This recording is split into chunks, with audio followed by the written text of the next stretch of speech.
आज 1 वर्ष ब्रह्मचारीचा दिवस 5. मन आज जास्त जोरात बोलतंय. थकून गेलास? सोडून दे. कोणी बघत नाही, पण मी माझ्या स्वतःला बघतोय आणि माझी नजर खाली जात नाही. हा दिवस सर्वात कठीण असतो, कारण इथेच बहुतेक लोक मोडतात, पण मोडणारे वेगळे असतात, घडणारे वेगळे असतात आणि मी घडतोय. 5 दिवस मी माझ्या सर्वात मोठ्या शत्रूशी लढतोय. माझ्या स्वतःच्या मनाशी. जो मन जिंकतो, तो जग जिंकतो. हे कष्ट माझ्या कमकुवतपणाचा अंत आहे. लोक 5 दिवसात हार मानतात, पण मी लोक नाही, मी रवींद्र शिंदे आहे. आणि माझी कहाणी हार मानण्यासाठी लिहिली नाही.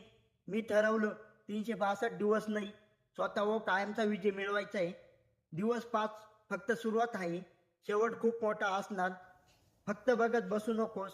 हिंमत असेल तर आत्ताच कमेंट कर, देवन सुरू फॉलो कर, कारण पुढचे 360 दिवस फक्त त्यांच्यासाठी आहेत जे स्वतःशी खरे राहतात. वीक लोकांसाठी नाहीये हा रस्ता.